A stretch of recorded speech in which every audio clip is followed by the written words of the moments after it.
오늘 말씀은 야베스의 기도예요. 야베스의 기도. 야베스라는 이름은 성경에서 좀 낯선 이름입니다. 여기에서만 등장을 하는데요. 말씀에도 보니까 이 유다 자손을 이야기를 쭉 하면서 뜬금없이 야베스가 등장을 해요. 보통 길르앗 야베스라고 해서 지명으로 성경에서 많이 등장을 해왔고요. 열왕기하 15장 10절에 보니까 야베스의 아들 살룸이 반역을 해서 북이스라엘의 왕이 되는 기사가 있습니다. 그런데 이 살룸의 아버지가 야베스라고 해서 오늘 말씀의 야베스는 아닌 것으로 보입니다. 왜냐하면 오늘 야베스는 유다 자손의 족보를 소개하는 중에 등장했기 때문입니다. 대신에 우리가 주목해야 하는 점은 그가 처한 현실과 그의 기도의 삶이에요. 짧은 두 구절인데도 이지만 우린 여기에서 또 해석하고 발견해내야 합니다. 먼저 역대기는요, 포로 귀환 시대에 유다 백성들이 1차 독자로 알려져 있습니다. 이 포로 기간 중에 이제 귀환을 하는 과정에서 역대기가 기록된 것으로 보입니다. 그래서 선민 이스라엘의 자부심이 이 역대기에 들어가 있습니다. 그리고 다윗 왕조의 정통성을 강조하는 이런 내용들이 특별히 기록되어 있습니다. 그래서 역대기는요, 아담에서부터 시작된 이스라엘의 왕조까지 그렇게 쭉 이어져 있고요. 또 한 가지 특징이라고 하는 것은 열왕기서에서는 잘 등장하는 그 왕들의 실책, 또 그들의 죄악, 실수 이런 것들이 열왕기서에서는 가감없이 등장을 하는데 역대기에는 이 다윗 왕의 정통성 이런 것에 좀 많이 초점을 맞추고 있습니다. 야베스의 기도 역시 그들의 배경을 의식하고 기록된 것으로 보입니다. 9절에 이렇게 시작을 합니다. 야베스는 그의 형제보다 귀중한 자라라고 했습니다. 귀중한 자랍니다. 이 귀중한 자라는 단어는 존경을 받다, 영예를 받다라는 의미로 쓰였습니다. 공동 번역에는요, 야베스는 일가 가운데서 가장 세력 있는 사람이었다라고 했습니다. 표준세 번역에는 야베스는 그 형제들보다 존경을 받았다라고 했습니다. 공통점은 어쨌든 야베스는 이 유다 자손 가운데에 특별한 위치에 있는 인물이었던 것으로 보입니다. 포로기 시대에 그는 사람들의 귀감이 되고 존경받는 자로 여겨졌습니다. 그런데 그의 출생은 그렇게 순탄하지가 않았습니다. 그의 처음 시작, 그 이름을 야베스라고 하면서 이는 내가 수고로이 낳았다 함이었더라 라고 해서 야베스라고 이름을 지었답니다. 그 어머니가 얼마나 수고했길래 그의 이름을 야베스라고 했을까? 이 야베스라는 말은요, 슬픔이라는 말이에요. 슬픔, 절망. 아니 도대체 야베스라는 사람이 어떤 사람이었길래 그 이름을 슬픔, 또 고난, 고통, 절망 이렇게 했을까? 그런데 여러분, 해산의 수고가 없는 어머니가 어디 있겠습니까? 해산의 수고가 없는 어머니가 어디 있겠습니까? 다 죽을 고생을 하고 아이를 낳죠. 그런데 이 성경에서 이렇게 이 해산의 수고가 특별히 강조되는 이유는 물론 어머니가 아이를 낳을 때에 힘들게 낳은 것도 있지만 그것만 가지고 이 해산의 수고를 이야기를 하지는 않습니다. 그래서 간혹 성경에서 해산의 어려움이나 고통을 강조할 때는요, 그 시대에 그가 태어날 당시의 상황을 상징할 때가 많습니다. 그때 당시의 상황. 이런 점에서 사무엘서에 가면 비느하스의 아내가 이스라엘의 불행과 재난을 상징하면서 그렇게 죽었습니다. 사무엘서에 나오는 제사장 엘리라는 제사장이 있죠. 그 엘리에게는 홈니와 비느하스라는 두 아들이 있었는데 이들이 블레셋과 전쟁을 나가면서 여호와의 언약궤를 메고 나갑니다. 성경은 평소 이들의 행실을 이렇게 기록했습니다. 엘리의 아들들은 행실이 나빠 여호와를 알지 못하더라. 사무엘상 2장 17절에도 이 소년들의 죄가 여호와 앞에 심히 크면 그들이 여호와의 제사를 멸시함이었더라. 여호와도 알지 못하고, 물론 지식으로는 알겠죠. 알지 못하고 여호와 앞에 이 여호와의 제사를 멸시하는 이런 불안당 같은 사람들이었던 거예요. 이런 아들들이 막상 전쟁이 벌어지니까 불안했던지, 그래도 어디서 들은 거는 있었는지 언약궤 가지고 가면 이길 것 같다. 그래서 언약궤를 덥석 가지고 나갔던 겁니다. 그런데 그날 언약궤는 적에게 빼앗기고 엘리의 두 아들들을 역시 그 자리에서 죽게 됩니다. 이 소식을 들은 제사장 엘리 역시 언약궤 빼앗겼다, 두 아들이 죽었다라는 소식을 들으니까 충격을 받아서 의자가 뒤로 자빠져서 목이 부러져서 그 자리에서 죽게 됩니다. 그런데 그때 그 죽은 비느하스의 아내가 해산이 임박해 있었습니다. 마침 해산하려는 그 찰나에 또 하필이면 해산을 하고 있는데 언약궤가 빼앗겼다는 이야기, 시아버지가 돌아가셨다는 이야기, 남편이 전쟁 떠나갔다가 죽었다는 이야기를 한꺼번에 들어요. 한꺼번에 들으면서 자기가 의지할 대상이 이 순식간에 하루아침에 잃어버린 것 아닙니까? 여러분, 그런 이야기를 들으면서 지금 출산은 해야 되는데 그런 이야기를 들었다면 그 마음이 어떻겠습니까? 죽어가면서 해산을 합니다. 이를 돕고 있는 여인이 아들이라면서, 그래도 아들이라면서 격려를 해요. 그런데 비느하스의 아내는 이미 모든 것이 끝났다는 것을 직감합니다. 그래서 죽을 때 이스라엘이, 영광이 이스라엘을 떠났다, 이가봇이라고 하면서 이름을 짓습니다. 영광이 이스라엘을 떠났다. 그래서 그의 어머니가 이 야베스를 수고로이 낳았다라고 하는 것은 어머니가 정말 해산의 고통을 극심하게 겪으면서 낳은 것이기도 했지만, 특별히 그가 태어난 시기가 이런 시련과 환난의 세월에 태어난 것임을 짐작하게 합니다. 얼마나 어려운 때에 태어났으면 수고로이 태어났다라고 이름을 지었을까? 태어나 보니까요, 남유다가 망해 있습니다. 태어나 보니까 나라가 망해 있어요. 백성들은 포로가 되어서 이방 땅에 살고 있습니다. 그를 기다리는 삶은 그의 이름처럼 절망과 슬픔의 날들이 기다리고 있었던 거예요. 이제 고생길이 훤하게 펼쳐져 있었던 겁니다. 야베스가 태어나니까. 그런데 야베스는 이런 절망적인 현실 속에서 그에게 닥친 환난, 그에게 닥친 그 근심의 수렁에서 어떻게 했다는 겁니까? 이 모든 상황을 뒤집어 놓으실 하나님을 바라보면서 기도하며 살았다는 거예요. 이 말씀을 읽는 우리에게도 같은 소망을 가지라고 말씀하고 있는 겁니다. 그래서 10절에 야베스는 하나님께 기도를 하는데요, 특별히 이스라엘의 하나님이라고 합니다. 하나님은 이스라엘의 하나님뿐만 아니고 온 세계의 하나님이시죠. 그런데 그럼에도 이스라엘의 하나님이라고 특정한 것은 두 가지 이유 때문입니다. 하나는 하나님께서 이스라엘에게 하신 언약 관계를 강조하기 위해서입니다. 이스라엘과 약속하셨기 때문에. 그 약속, 사무엘하 7장에 다윗이 기도를 하죠. 만군의 여호와는 이스라엘의 하나님이라 하게 하옵소서. 또 하나는 모든 것을 잃고 환난과 근심과 슬픔에 빠진 이스라엘 백성들이 이 야베스의 기도와 같이 간절히 하나님을 찾으면 응답해 주실 것임을 보여주고 있습니다. 야베스의 기도와 같이.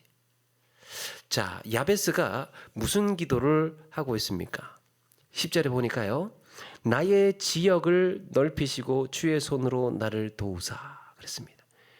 하나님, 나에게 복을 주시려거든 나의 지역을 넓히시고 주의 손으로 나를 도우소서. 나의 지역을 넓혀달랍니다. 나의 지역.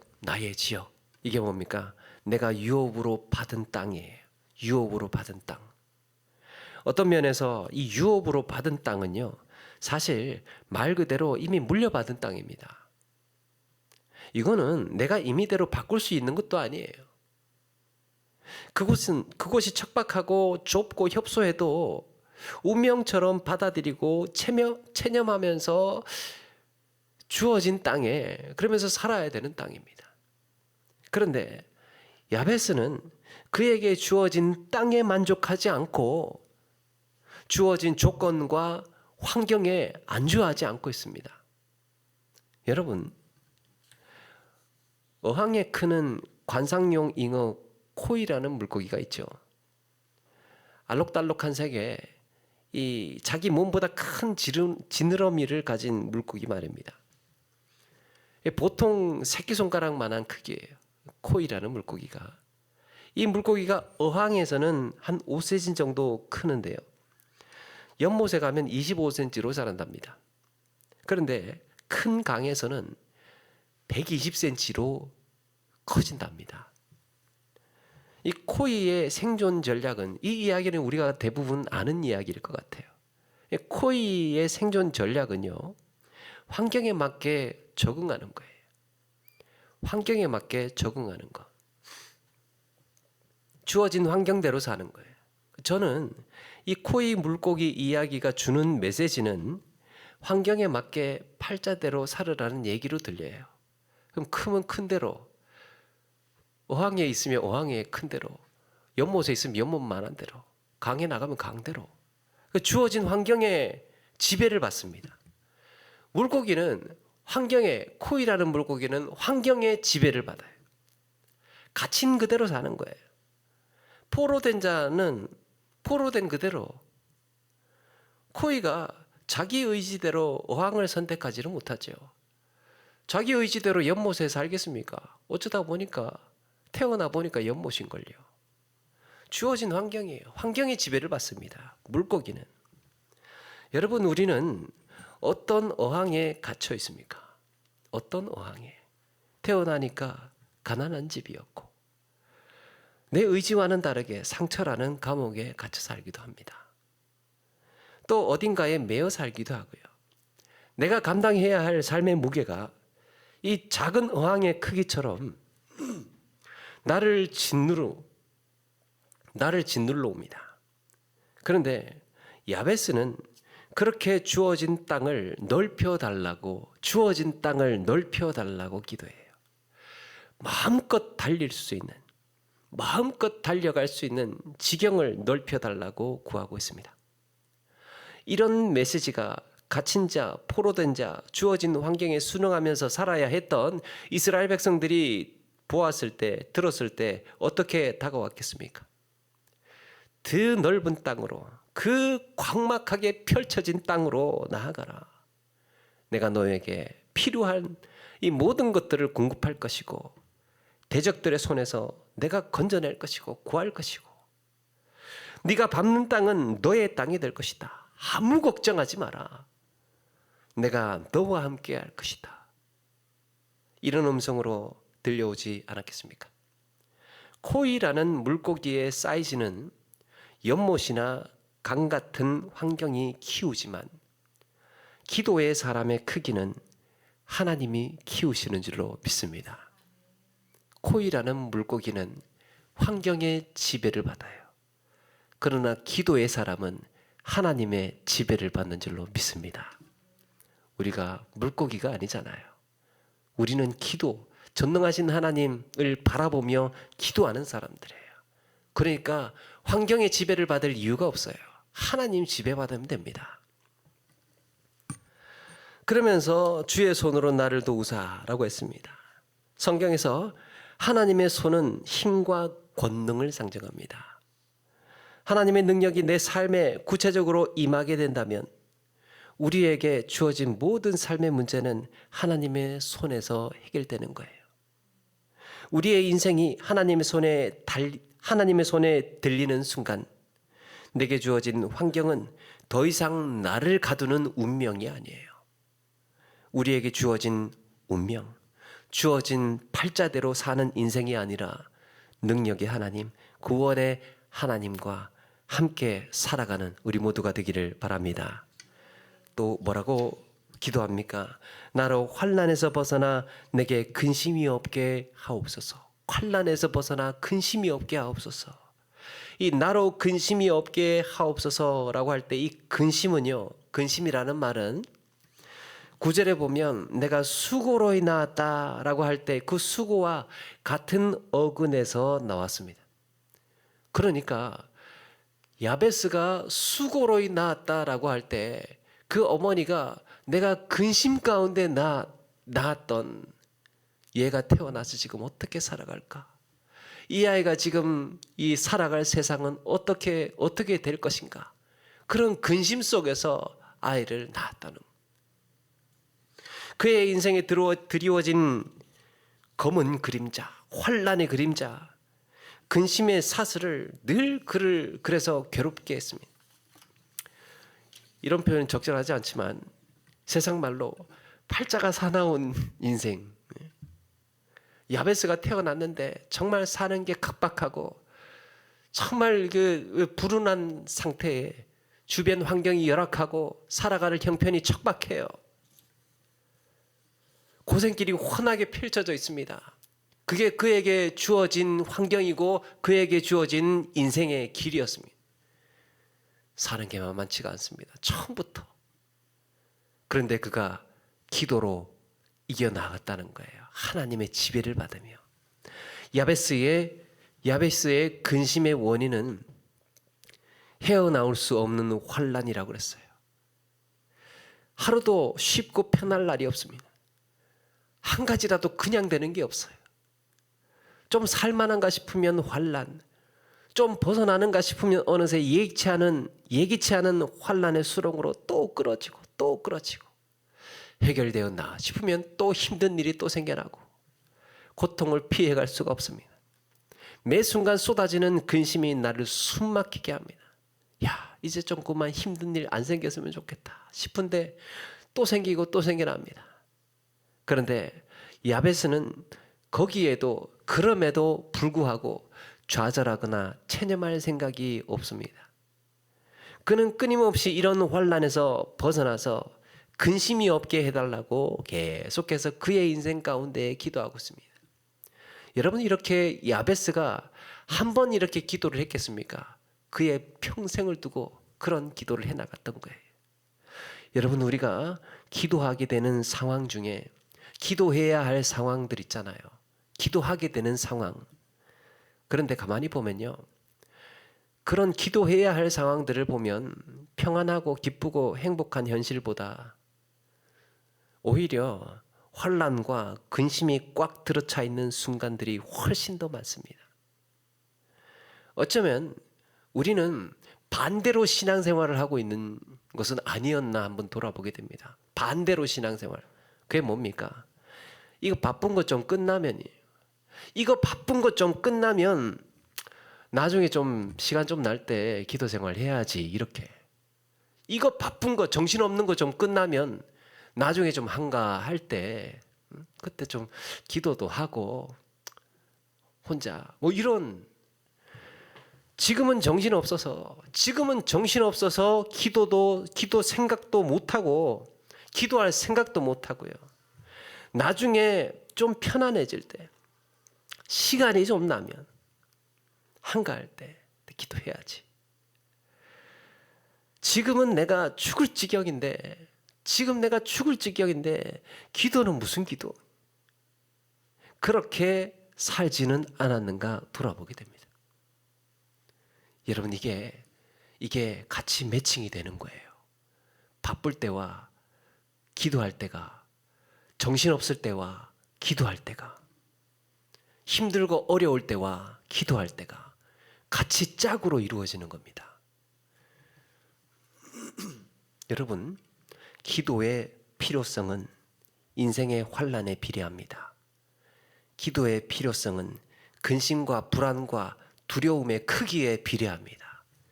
그럴 때일수록 더 기도가 필요한 것이고, 더 불안할수록 더 기도가 필요한 것이고, 근심과 염려가 쏟아질수록 그때가 더 기도의 찰나라는 거예요. 바쁘고 정신이 없으니까, 그러니까 기도를 하는 거죠. 우리가 많이 들었을 법한 이야기인데요. 아메리칸 인디아들이 말을 타고 들판을 달리다가 갑자기 멈춰서서 뒤를 돌아본다고 그러죠. 너무 빨리 달려오다 보니까 영혼이 따라오지 못했을까 봐 뒤처진 영혼이 오기까지 기다린다는 거예요. 인디안들이 참 문학적인 상상력이 뛰어난 것 같습니다. 영혼이 따라오기를 기다리기 위해서 그 자리에 서서 머물러 있는. 근데 어떻게 그런 발상을 했을까? 그런데 만약에 이 말이 정말 인디안들의 삶에서 나온 이야기라면 우리는 그들이 정작 두려워하는 것이 무엇인지를 짐작할 수 있습니다. 정말 이게 인디안들의 삶에서 나온 거였다면 그들이 정말로 두려워하는 것이 뭔지, 여러분, 그들이 두려워하는 것은 영혼 없는 질주예요. 영혼 없는 질주. 그냥 급하게, 그냥 바쁘게, 그냥 급하고 바쁘게. 일단 어쨌든 부지런하게 달리다가 보면 내가 지금 뭘 하고 있는지, 어디로 가고 있는 건지, 내가 왜 달리고 있는 건지조차도 잊을까봐 멈춰선 것은 아닐까. 잊을까봐. 저는 이걸 이제 신앙적인 의미에서 한번 바꾸어서 말하고 싶습니다. 이 이야기를 신앙적인 의미에서 혹시 내 계획, 내 욕심, 내 삶에 이 너무 몰입한 나머지 내가 말씀보다 앞서 달리고 있었던 것은 아닐까. 내가 성령보다 앞서서 질주하고 있었던 것은 아닐까. 나 혼자 먼저 앞서 달렸던 것. 그래서 이 영혼 없는 질주를 멈추고 기도하며 기다리는 거예요. 여러분, 기도는 하나님을 기다리는 거예요. 기도는 성령을 기다리는 겁니다. 기도는 말씀이 이로 통해서 이루어지기를 기다리는 거예요. 성령께서 나를 통해서 일하시기를 기다리는 일, 말씀대로 이루어지기를 기다리는 일, 그것이 기도의 삶인 줄로 믿습니다. 기도보다 앞서 나가지 않고, 성령보다 앞서 나가지 않고, 말씀보다 앞서 나가지 않는 삶이 우리에게 필요하다라는 거죠. 영혼 없는 질주를 하지 않고. 야베스는 주어진 환경에 이렇게 절망하지 않고 환난과 근심 속에서도 하나님께서 나의 지경을 넓혀주시고 나를 건져주시고 능력의 하나님께서 나를 도우신다는 믿음으로 기도하며 살았습니다. 영혼 없는 질주보다 하나님을 기다리며 끝까지 낙심하지 않고 기도하였습니다. 그래서 어떻게 되었습니까? 하나님이 그가 구한 것을 허락하셨더라. 하나님이 그가 구한 것을 허락하셨더라. 사랑하는 여러분, 야베스와 같은 신실한 기도는 환난과 근심에도 놀라지 않고 불행한 인생의 먹구름을 걷어내는 줄로 믿습니다. 하늘과 땅에서 일어나는 모든 이벤트는 하나님의 섭리 가운데 있어요. 하늘에 나는 참새 한 마리조차도 하나님의 허락이 없으면 떨어지지 않는다고 했습니다. 우리의 머리카락 하나도 세신 바 되신 하나님께서 우리의 삶, 우리의 생명을 주관하고 계시는 줄로 믿습니다. 흔들리며 피는 꽃이라는 시에 시인은 이렇게 노래를 합니다. 흔들리지 않고 피는 꽃이 어디 있으랴. 이 세상 그 어떤 아름다운 꽃들도 다 흔들리며 피었나니 흔들리지 않고 가는 사랑이 어디 있으랴. 우리의 인생이 아무리 흔들려도 기도의 꽃은 피고 기도의 열매는 맺게 될 줄로 믿습니다. 그러므로 우리의 인생이 흔들려도 피어나고 환난 속에서도 아름답게 피어난다는 사실을 기억하시고 실패 없는 기도의 삶을 사시는 저와 여러분 되기를 주의 이름으로 축원합니다.